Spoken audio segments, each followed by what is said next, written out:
The planet Zirith Prime had once been a jewel among the stars.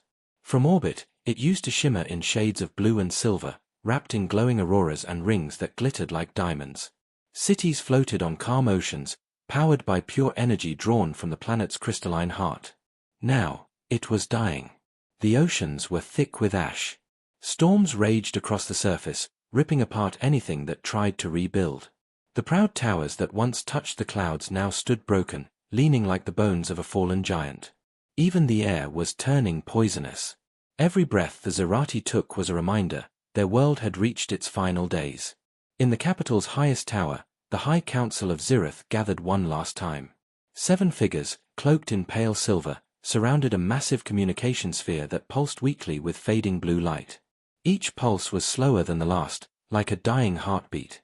"We've lost the southern domes," said Elder Marin, her voice trembling. "Radiation levels are climbing beyond tolerance." "We have no time left," replied Chancellor Velin, the eldest of them all. His skin, once radiant like polished glass, had turned grey and cracked. "The oxygen reserves will collapse in less than 2 rotations." Around the chamber, silence followed. Even the ever-present hum of the city's core generators was gone. Everything that had defined their civilization, light, music, knowledge, had faded into stillness. Velin's trembling hands touched the console. The sphere flickered, and faint threads of energy swirled around it. "Prepare the transmission," he ordered. "Every frequency, every channel. Let the galaxy hear us, one last time." The counselors exchanged uneasy glances. Sending a universal SOS was dangerous. It exposed their coordinates to anyone, friend or foe. But desperation had erased the line between courage and madness. The youngest counselor, Ellerin, activated the final override. A low hum filled the chamber as the beacon's crystal core began to glow again. Outside, across the ruins of the city, the last tower came alive, a column of light stabbing into the storm clouds above. A voice, trembling but clear, echoed into the void. "This is the High Council of Zirith Prime. We are a dying world. Our core is failing. Our atmosphere is collapsing. To any who can hear us, we request aid. We will offer all that remains of our knowledge, our technology, our loyalty, if you will save us." Then the light dimmed, and silence returned. The transmission had been sent, flung into the endless sea of stars. Days passed. Nothing came back.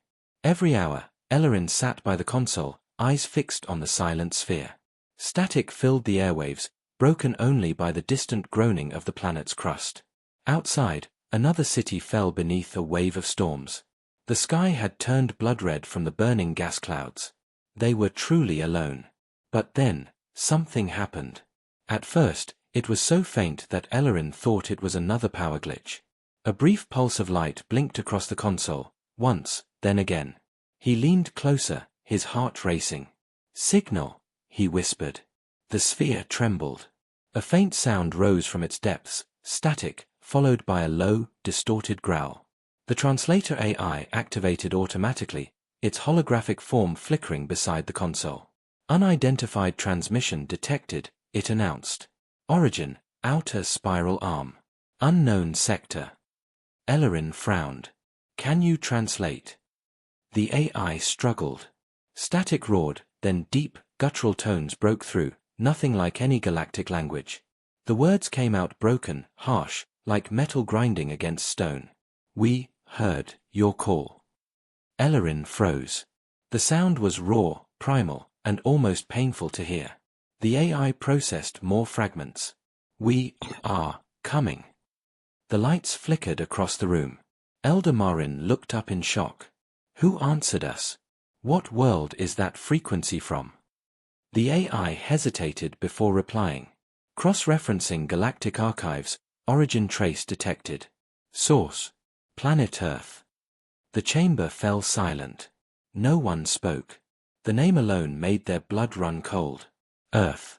A death world.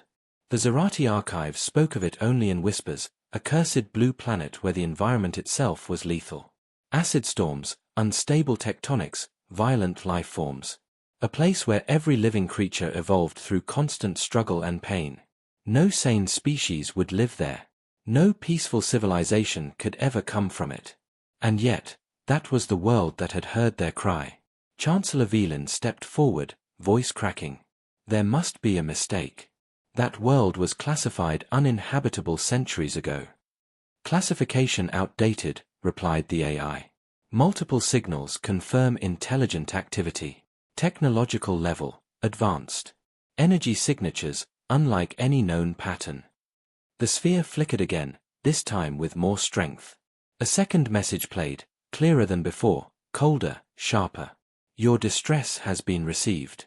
Prepare for assistance. Do not resist. The chamber trembled as thunder rolled outside. The last tower's power grid sparked violently. Ellerin's hands shook. Do not resist. What does that mean? Velin's eyes narrowed. It means they're not coming as saviors. He turned to the others, his voice breaking into a whisper. They're coming as conquerors. Outside, lightning struck the dead ocean, splitting the sky in half. The beacon's light went out completely, plunging the capital into darkness. And somewhere far beyond the dying stars, something vast began to move, answering the call that should never have been sent. The Deathworlders had heard the SOS. And they were already on their way. For 2 full rotations after the mysterious signal arrived, the planet Zirith Prime hung in a terrible silence. The Council had shut down all open frequencies, fearful that responding might invite something even worse than extinction. Yet every hour, the mysterious message replayed through background radiation, faint, like a whisper traveling through the void. Your distress has been received. Prepare for assistance. Do not resist. No name. No flag. No request for details or coordinates. Just 3 cold sentences, repeated again and again, across every channel. Ellerin couldn't sleep. His thoughts were haunted by those words. Who would speak like that to a dying world? He sat alone in the transmission chamber, staring at the silent console. Outside the glass dome, the sky was filled with smoke and lightning. The planet's protective shields were flickering out one by one, revealing the stars for the first time in decades. And somewhere out there, something was coming closer. The Council gathered again, their faces pale and drawn. No trace of friendly fleets in nearby sectors, said Elder Marin. If these Deathworlders truly exist, they are hiding their ships well. Or they don't want to be found, Ellerin muttered. Velin shot him a sharp look. You think this is a threat? Ellerin didn't answer immediately. He touched the console, replaying the audio fragment. The deep, guttural tone echoed through the room again. Do not resist. He looked up slowly. That doesn't sound like help to me. The room went silent. Then, the lights flickered. Every screen in the chamber turned black. Symbols, unfamiliar, jagged, flashed across them. The Ari's voice broke into static, then rebooted itself with a strange new tone, almost mechanical but somehow alive. Incoming transmission, it announced. Visual link established. The councillors froze. A shadow filled the central holographic sphere. For a few seconds, it was only static and movement, then the image sharpened. It wasn't a face. Not really. Just a dark helmet, its visor reflecting light like cold steel. Behind it, a faint sound, heavy breathing, low machinery, a hum of power. Then a voice spoke. It wasn't loud, but it carried weight, like thunder in the distance. Zerati Council. Your message has reached us. We understand your crisis. Who are you? Velin asked carefully. There was a pause. Then, we are humans, of Earth. Every member of the council stiffened. The name fell like ice through the room. Ellerin swallowed hard. You're from the Deathworld. Deathworld. The voice almost sounded amused. We prefer to call it home. The connection crackled. The human continued, voice steady and emotionless. We will arrive in your orbit soon. Do not interfere. Do not attempt to flee. Assistance will be provided. But understand, we do not operate by your laws of mercy. And then, the feed cut off. The hologram faded, leaving the council in darkness. That night, across the ruined planet, strange lights appeared in the sky. At first, the survivors thought they were meteor storms. Then they realized the lights were moving against gravity, slowing, adjusting, descending with precision. The Council's defense sensors flared to life, and data streamed across the screens faster than the AI could process. Multiple signatures entering orbit, Ellerin reported, voice trembling. No identification codes. Energy readings are impossible to calculate. Velin stood frozen. Impossible. They're using something beyond fusion, Ellerin whispered. I don't even recognize the core pattern. A low rumble shook the chamber. The air pressure changed, they could feel it, as if the whole planet was holding its breath. Through the cracked dome above, they saw it. A ship, enormous, blacker than space itself, sliding through the clouds like a shadow made solid. Its surface was scarred and rough, covered with strange metallic scales that shimmered with faint light. Smaller vessels detached from its hull, gliding silently downward like birds of prey. The first of them landed on the ruins outside the capital. No sound. No fire. Just the low hum of engines fading into silence. Ellerin and a small team ventured out to meet them. The ground was cracked and hot beneath their boots as they approached the landing site. The human ship was unlike anything they'd ever seen. Its edges weren't smooth or elegant, they were jagged, functional, made for survival, not beauty. It looked alive. Then a ramp lowered. 5 figures stepped out, wearing dark armor that gleamed faintly under the red sky. Their helmets were sealed, their movements heavy and confident. One of them carried a strange device that scanned the air, emitting a pulsing light. Ellerin took a nervous step forward. I am Ellerin of the Zerati Council. You heard our SOS. Are you here to save us? The lead human stopped. For a long moment, no one spoke. Then the figure removed their helmet. A human face. Pale, scarred, eyes hard as stone. When he finally spoke, his voice was quiet but filled with something that chilled every alien who heard it. Not cruelty, but certainty. Yes. We're here to save you. He looked around the dying city, at the shattered towers and the burning horizon. But first, he added, we need to make this world livable again, for us. Ellerin's stomach turned cold. For you. The human smiled faintly, almost kindly. For both of us, if you survive the process. Then he turned, raised a hand, and hundreds of drones poured from the ship like a swarm of black sparks, spreading across the sky. The humans had arrived. The Deathworlders had come to help. But no one on Zirith Prime yet understood what that truly meant. The sky above Zirith Prime had never looked like this before. For centuries, its pale blue clouds shimmered with the calm glow of energy streams. Now, those same skies were torn apart by thunder, flames, and the silent descent of dark ships. From the ground, it looked as if the heavens themselves were bleeding.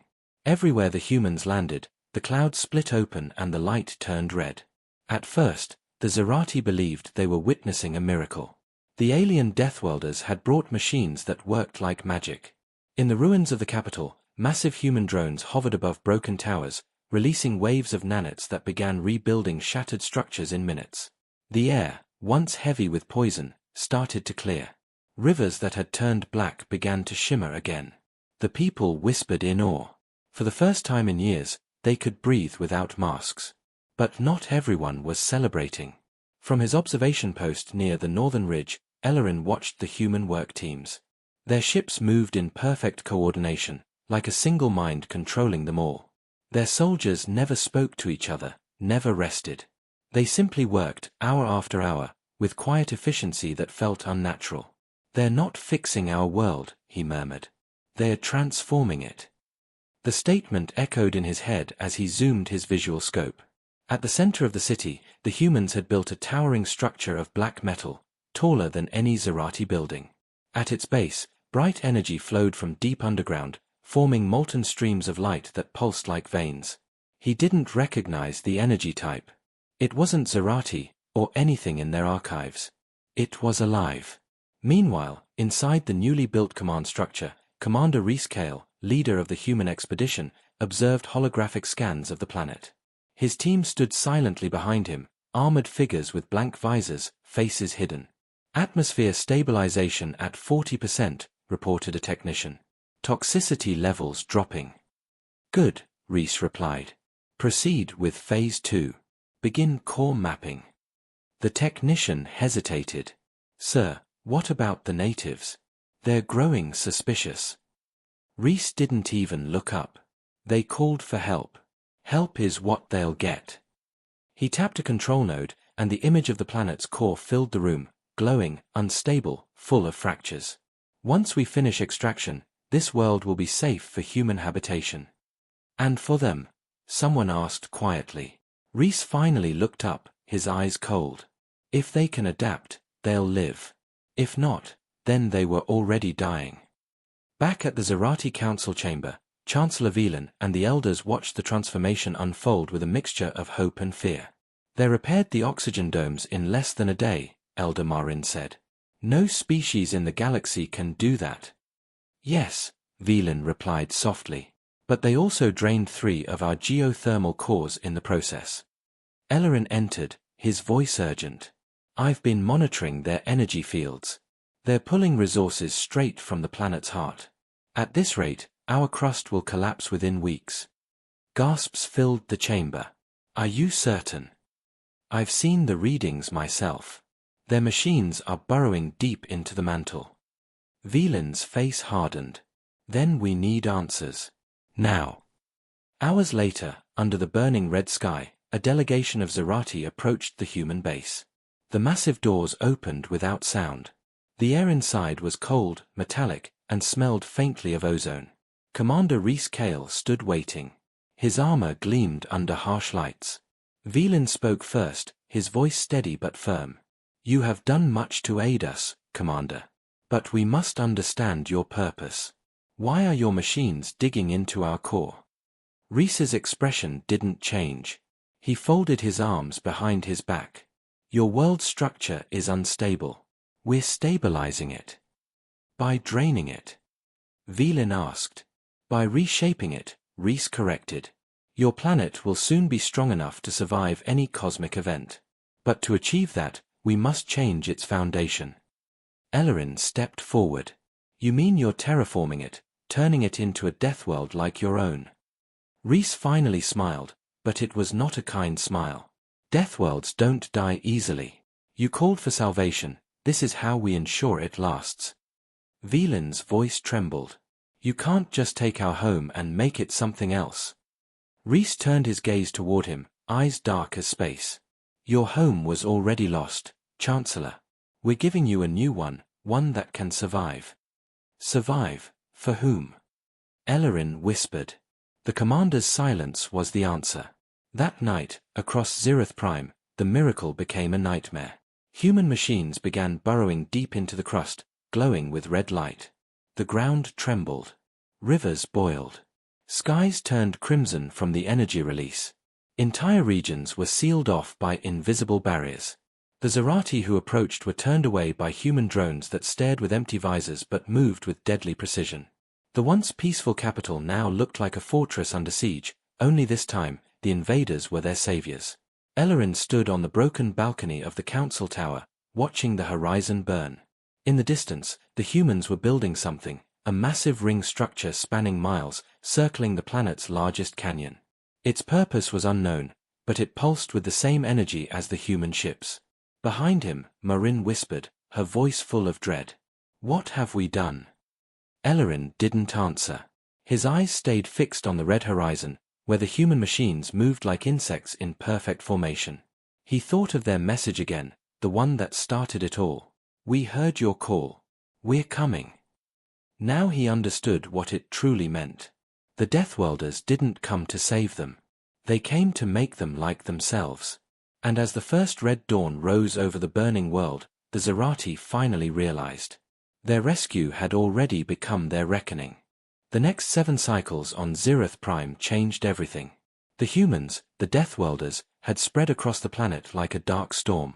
Their ships now hung in the sky like silent moons, watching every movement below. They called it Phase 3.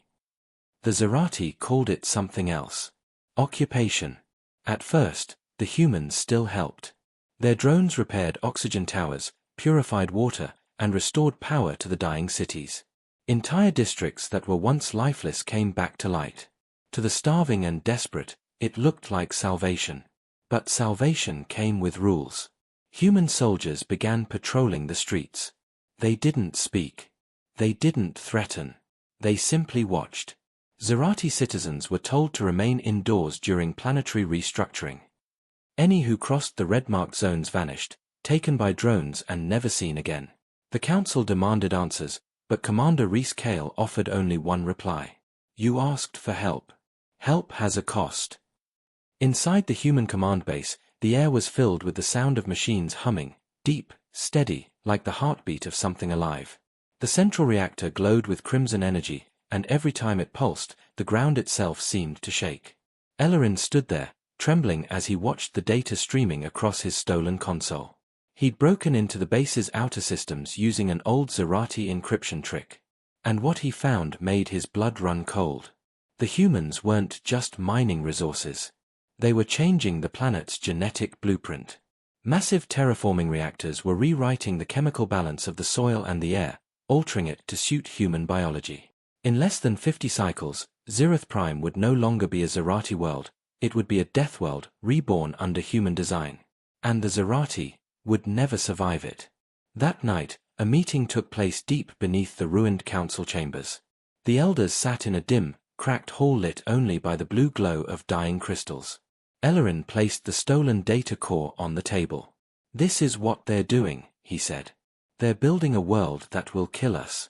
Slowly, but surely. The air, the gravity, the heat, it's all changing.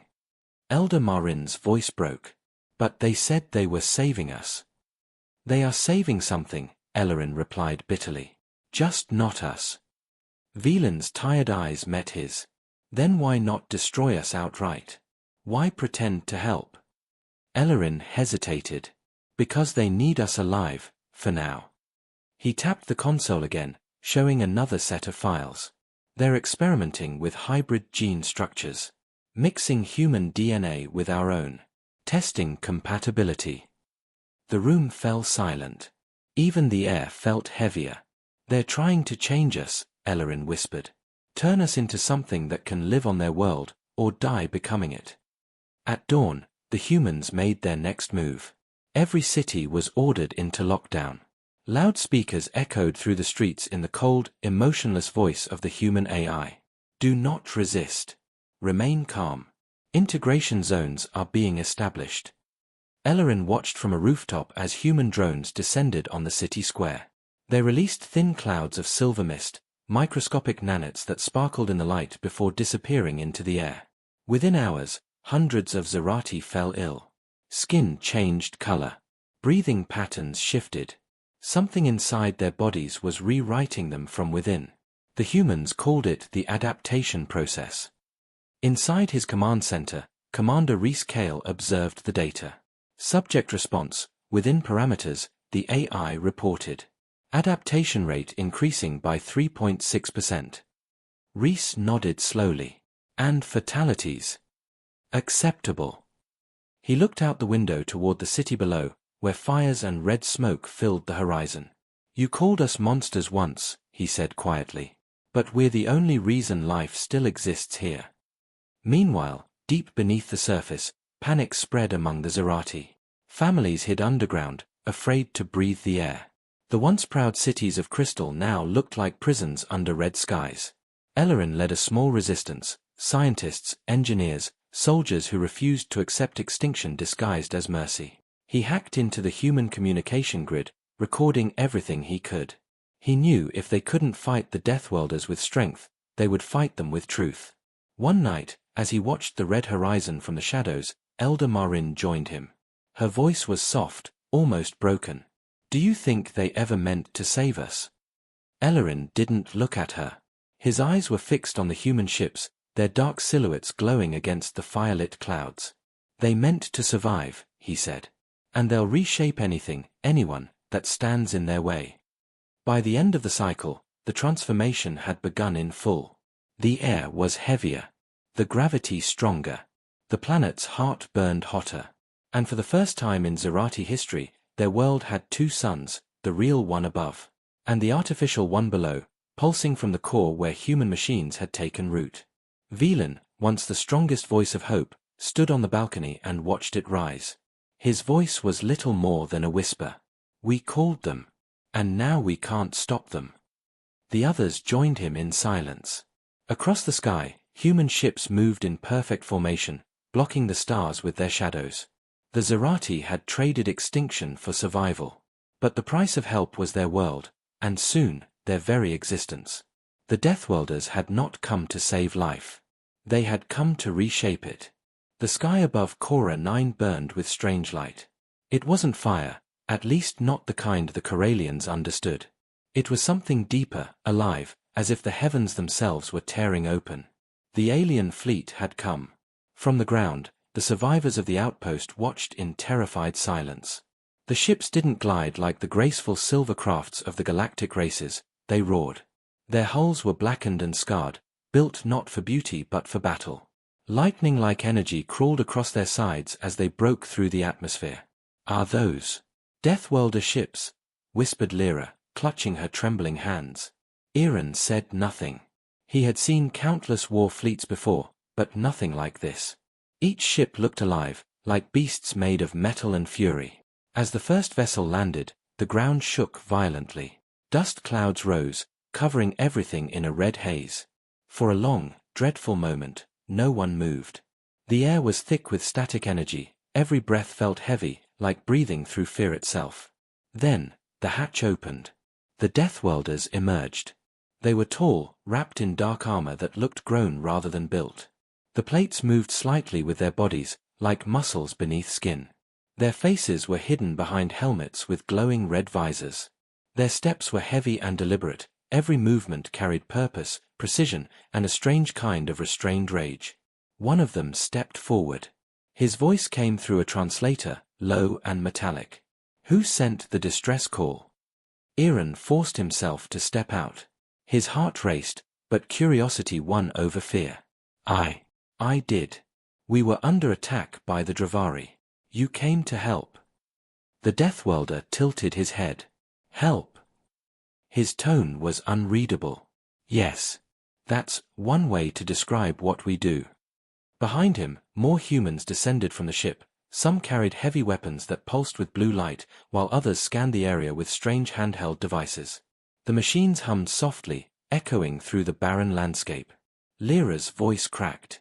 "We didn't expect us." The human finished for her. No one ever does.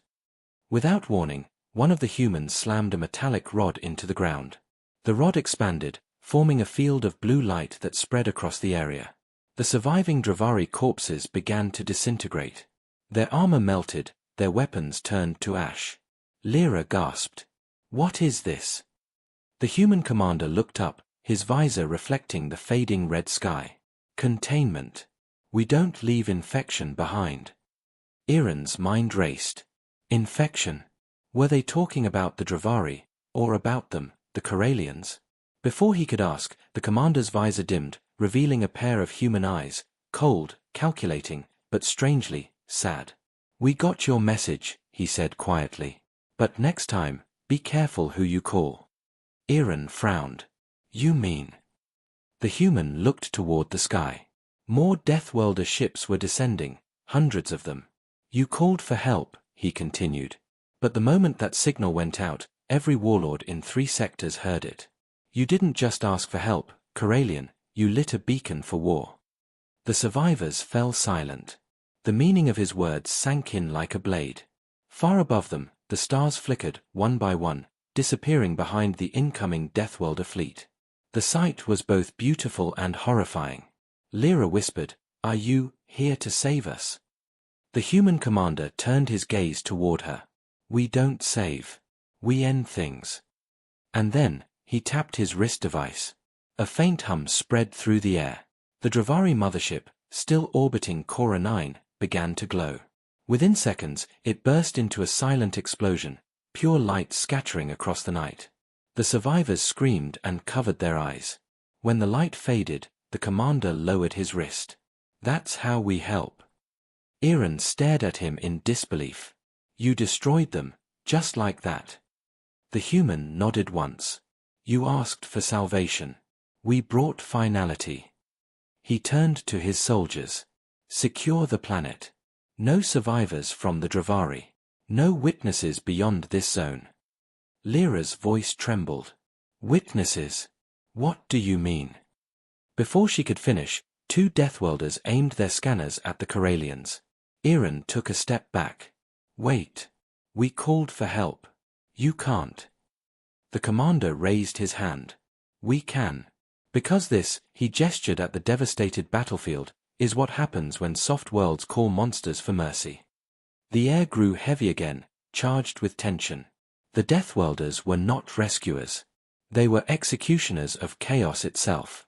As the dark cloud swirled above, one thing became clear to Aaron. They had traded one terror for another. And the true nightmare had just arrived. The night on Cora 9 had never felt so long. The Deathworlder ships hung in the sky like silent predators, their engines rumbling faintly as they scanned every inch of the dead planet. What was once a research colony had become a war zone, and now a graveyard. Aaron sat beside the remains of the communication tower, staring at the blackened earth. He still couldn't believe what he had seen. The Dravari fleet, gone. Entirely erased, as if it had never existed. But the way the Deathworlders did it, the precision, the calmness, the control, it terrified him more than the Dravari ever had. Behind him, heavy footsteps echoed. The Deathworlder commander approached, his helmet under one arm. For the first time, Aaron saw his face clearly, a man with deep scars tracing across his cheek, and eyes that carried the weight of too many wars. You should rest, the man said quietly. You're safe now. Aaron gave a bitter laugh. Safe? You burned half the sky. You killed everything up there, including them. They attacked you, the human said. We stopped them. You stopped everything, Aaron snapped. The Dravari, our signal, our colony, our future. Do you even know what that cost us? The man looked at him for a long moment, then said softly, more than you can imagine. There was something strange in his voice, almost regret. Aaron's anger faded into confusion. Who are you people? Why do they call you Deathworlders? The human sighed and sat down on a broken beam beside him. You've seen paradise worlds, haven't you? Worlds where the air is soft, the rain is clean, and the sun never burns too hot. Aaron nodded cautiously. Our home, the human said, isn't one of those. He looked up at the red-tinted sky as if seeing another world through it. We come from a planet that hates us. Every animal, every storm, every drop of water, something there can kill you. The air is full of disease, the oceans are full of monsters, and the ground moves beneath your feet. You don't live on Earth, you survive it. Aaron frowned. And that's why you're called Deathworlders. The man gave a tired smile. That's what the galaxy named us. Because anyone born on a Deathworld doesn't fear what's out there. We adapt. We fight. We endure. He paused, his voice turning low and grim. And that makes us dangerous. Lyra approached quietly, listening from behind a half-collapsed wall. But, why help us then? If you're so feared. Because once, the human said, we were like you. Weak, desperate, calling for help. And nobody came. Silence fell between them. The fire from a wrecked ship crackled nearby, throwing flickering light on their faces. Aaron looked at him differently now, not just as a monster, but as something broken. So you help others because you know what it's like to be abandoned. The man shook his head slowly. No. We help others so we never become what abandoned us. Those words hung heavy in the air. Aaron glanced at the other Deathworlders moving in the distance. They worked with silent precision, collecting data, securing the site. But their movements were too synchronized, too disciplined. They looked like soldiers who had seen too many wars. He finally asked, "What's your name?" The man hesitated. Commander Rail. 3rd Expeditionary Force, Terran Union. Aaron repeated it softly. Rail. What will happen to us now? Rail didn't answer immediately. Instead, he activated his wrist device. A small hologram appeared, maps, orbital scans, and red markers all around Cora 9. The Dravari had a relay here, he said. They sent your distress signal to more than one frequency. It didn't just reach us. Aaron's stomach sank. You mean others are coming? Rael nodded grimly. The Vrax Dominion, the Karth Hunters, maybe even the Syndicate. They'll all come to see who destroyed the Dravari fleet. Lyra whispered, and when they find out it was you. Rael's gaze hardened. Then they'll know what happens when you cross Deathworlders. The air vibrated with a low hum. The other human ships were powering up, preparing for battle orbit. The Deathworlders were not planning to leave. They were preparing to hold the planet. Eren stood, his voice trembling. You can't fight them all. You'll destroy this world. Rael's reply was quiet but unshakable. If we fall here, the message will still be sent. What message? That Deathworlders don't run. Lightning flashed across the sky as more Terran warships appeared in orbit. The ground shuddered as their engines roared like thunder. Eren watched in awe and terror. He finally understood why the galaxy feared them. It wasn't just their weapons or their strength, it was their will. The humans refused to die quietly. Rael stood tall, looking toward the heavens. You called for help, Corellian, he said softly. Now you'll see what help looks like when it comes from a Deathworld. The clouds above glowed with incoming fire. The next war was already descending. And this time, there would be no one left untouched. The first attack came at dawn. Coronine's twin suns rose over the horizon, turning the sky a dull orange. The light caught the smoke rising from the ground, and the faint gleam of hundreds of ships descending through the clouds. Eren could only stare. They came, he whispered. Commander Rael stood beside him, calm and cold. Yes. The Vrax Dominion. The alien ships looked like flying knives, black and curved, slicing through the sky. Each carried energy weapons capable of vaporizing a city. Behind them, even more vessels appeared, belonging to other factions drawn by the same beacon.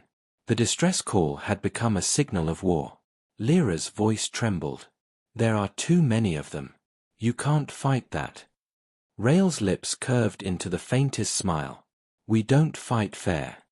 He raised his wrist, giving a single command. Activate the grid. From the ground, the Deathworlder ships began to hum. Blue energy lines spread like veins across the landscape, through mountains, valleys, and ruins. They connected to hidden pylons buried deep in the soil. The moment the alien armada entered the atmosphere, the sky exploded. A storm of plasma surged upward, tearing through the front ranks of the invaders. The explosions lit up the clouds, turning them red and gold. The shockwave shook the ground so violently that Eren fell to his knees. Rael didn't even flinch. That's Phase 1. From the Deathworlder command ship, swarms of drones launched into the air, small, fast, and terrifyingly precise. They darted through enemy formations, cutting through hulls like blades through paper. The Vrax tried to return fire, but their targeting systems went haywire. The Terran EMP field distorted everything, sensors, comms, even gravity stabilizers. Within minutes, the once mighty fleet turned chaotic. Still, more ships descended. The Dominion had numbers, billions of lives built their empire. They believed no world could stand against them. Rael's voice came through the comms. They always believe that. He turned to his team. Deploy ground units. Seal the surface. Protect the civilians.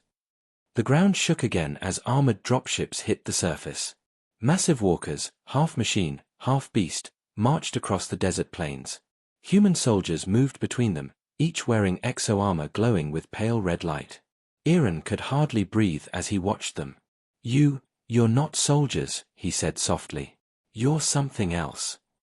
Rael looked at him, visor down, voice steady. We're survivors. That's worse. The first wave of Vrax troops broke through the upper atmosphere. Thousands of alien pods screamed toward the surface, crashing into the plains. The air filled with fire and ash. Then, the ground battle began. Laser fire cut through the dust. Deathworlder guns barked in rhythmic bursts, each shot deliberate, measured, devastating. The aliens poured forward in endless waves, but the humans didn't retreat. They advanced. Rael led from the front. His armor shimmered as energy bolts hit it, deflecting like rain off steel. He moved like a machine built for one purpose, destruction. His rifle glowed blue with every shot, and wherever he aimed, something died. Aaron and Lyra hid behind a half-destroyed barrier, watching in horror and awe. "They're fighting like they don't care if they live," Lyra whispered. Aaron shook his head. "No, they fight like living is the last thing they'll lose." Overhead, the Deathworlder fleet reorganized. Massive capital ships formed a circle, protecting the planet. They unleashed kinetic strikes that pierced enemy hulls like meteors. The sound was deafening, a symphony of thunder, fire, and death. For a moment, it seemed the humans might actually win. But then, the Vraks unleashed their secret weapon. From their flagship, a colossal beam of crimson energy fired toward the surface. It tore through the atmosphere, cutting straight into the Deathworlder lines. One entire section of the defense grid vanished in light. Hundreds of humans were gone in an instant. Rael staggered back, his armor sparking. They brought a planet breaker. The ground beneath Aaron trembled violently. Cracks spread across the desert, glowing red from the heat of the beam's impact. Lyra screamed. "What do we do now?" Rael steadied himself. "Now." He looked up at the darkening sky, eyes fierce beneath his cracked visor. "Now we remind them why they fear us." He slammed his hand on the ground beacon. Instantly, the earth split open, revealing enormous launch tubes hidden deep beneath the surface. From within, black missiles rose, covered in strange markings. Aaron could hear the deep rumble as they launched, one after another, streaking into the sky like burning comets. "What are those?" he shouted. Rael answered without looking back. "Old weapons.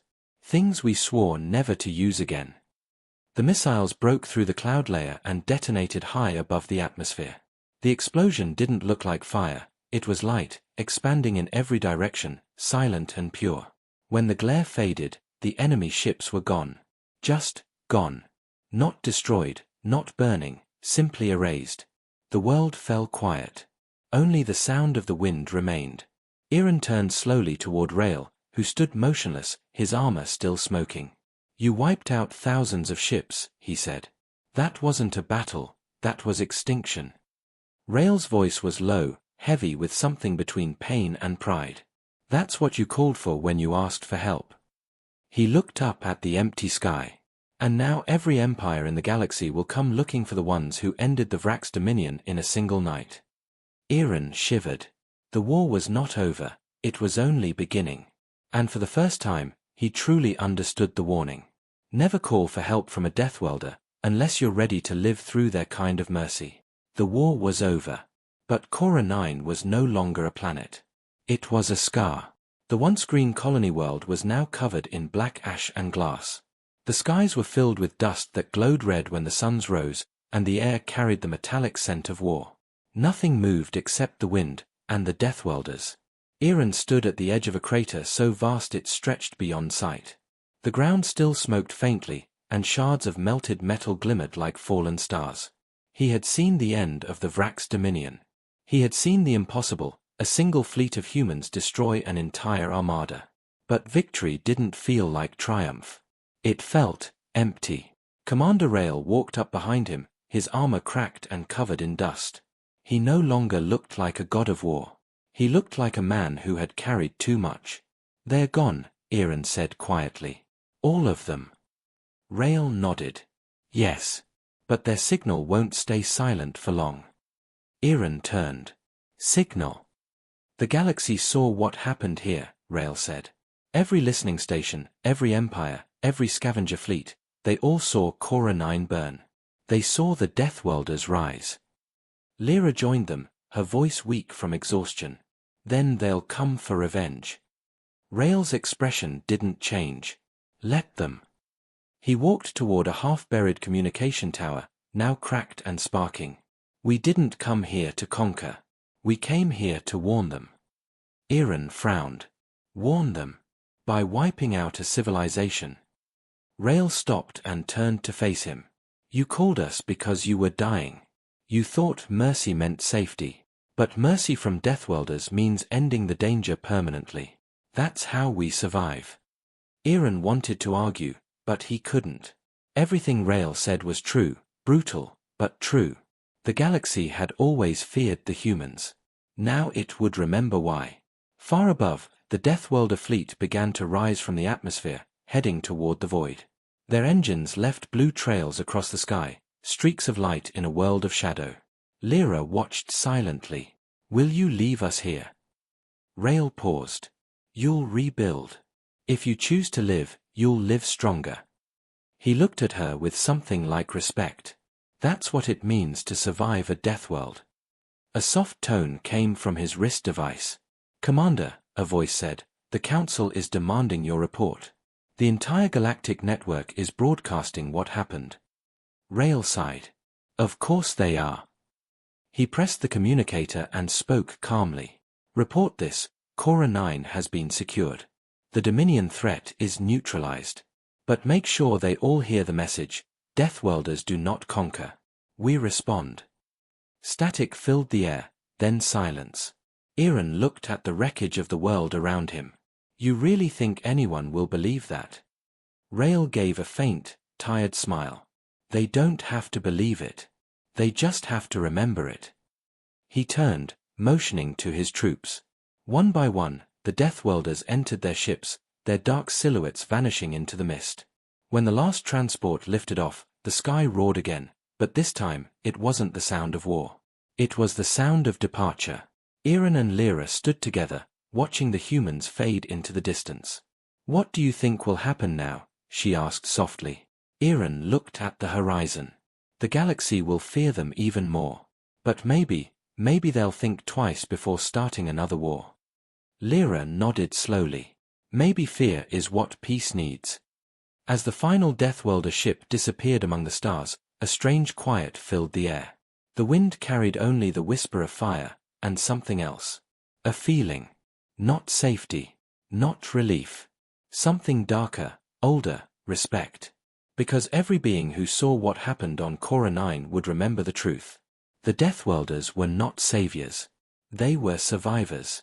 And survival, in its purest form, was terrifying. Days later, across the galaxy, in the glittering halls of the Vrax Empire's rivals, in the cold voids of pirate space, and in the secret networks of the Galactic Council, everyone watched the same recording. The footage from orbit showed the Deathworlder fleet standing against impossible odds. Then, one by one, alien leaders turned pale as the final image appeared, the destruction of the Vrax flagship in total silence. The humans' message echoed across every channel. "You called for help. We answered. Next time, be ready for what help means." No one spoke after that. Some called them monsters. Others called them gods. But all agreed on one thing, the Deathworlders were not to be crossed. And somewhere, far beyond the stars, Commander Rael sat alone in his command chair, staring out into the endless black. His voice was soft, almost a whisper. "They'll fear us again." Another voice answered through the comm. "Is that what you wanted?" Rael's eyes stayed on the stars. "No. But maybe it's what they need." The ship drifted forward, vanishing into the dark. And thus ended the story of Cora 9. A call for help that changed the galaxy forever.